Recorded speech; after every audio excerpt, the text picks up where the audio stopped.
Cartoon house, cartoon house. ছানাদের আজকে পরীক্ষা, তাই সবাই যার যার ছানাদের ভালো করে পড়া বুঝিয়ে দিচ্ছে।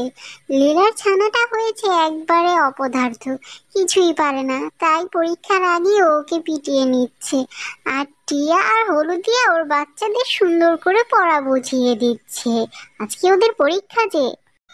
ছানারা, তোরা কিন্তু পরীক্ষায় ফেল করলে তোদের ম্যাডাম বলেছে তোদের একটা একটাকে ধরে আমি টুপ করে খেয়ে ফেলবো।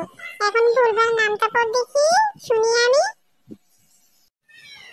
আমরা ভুলবার নামটা পড়বো না, একদম মাঠেটুকু যাবো না। আমরা ভালো করে পরীক্ষা দিব, সবাই পাস করবো। সবাই একসঙ্গে শিয়ালকে শুনিয়ে দাও দিয়ার নামটা। তুই একে দুই, তুই ধরে যা, তিন ধরে ছয়, চার ধরে আট, বাচ্চারা পরীক্ষার আগে এভাবেই প্রস্তুতি নিয়ে নিচ্ছে। আর কিছু ভুল বললেই দুষ্টু শিয়াল খুশিতে একেবারে লাফিয়ে উঠছে, কারণ ওদের ম্যাডাম বলেছে যদি কেউ ফেল করিস তাহলে তোদেরকে শিয়ালের কাছে দিয়ে দেব, আর শিয়াল টুপ টুপ করে তোদের খেয়ে ফেলবে। এই আনন্দেই নাচছে শিয়াল সারাদিন ধরে।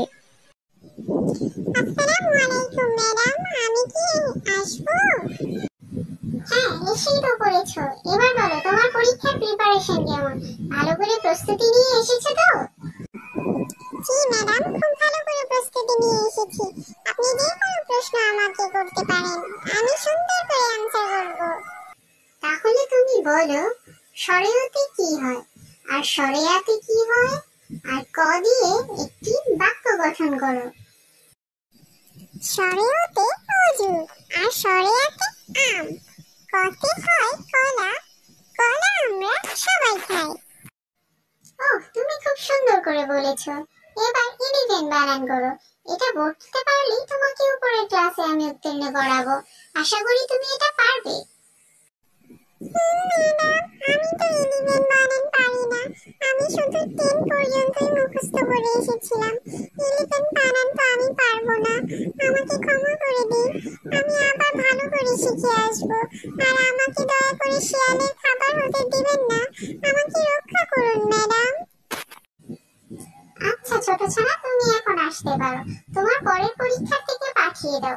ফলাফল পেলেই তুমি বুঝতে পারবে তুমি কি করেছো। তুমি একটা বাংলা ছড়া শোনাও। আতা গাছে তোতা পাখি কেনিন গাছে মো, এত ডাকি তবু কথা কও না কেন বউ।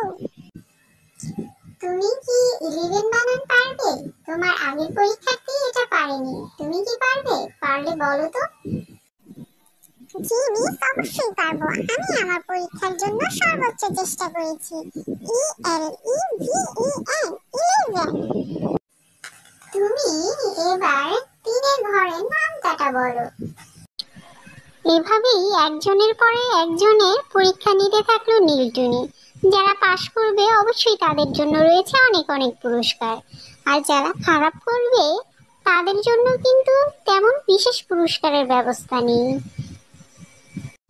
আর টুনি শিয়ালকে এনেছিল ওদের পরীক্ষার প্রস্তুতি যাতে ভালো হয়, এর জন্য শিয়ালকে দিয়ে ওই কথা বলিয়েছিল যে যে ফেল করবে তাকেই ওই টুপ টুপ করে খেয়ে ফেলবে। আসলে এটা তো সত্যি নয়, তাই না বন্ধুরা? Cartoon house, cartoon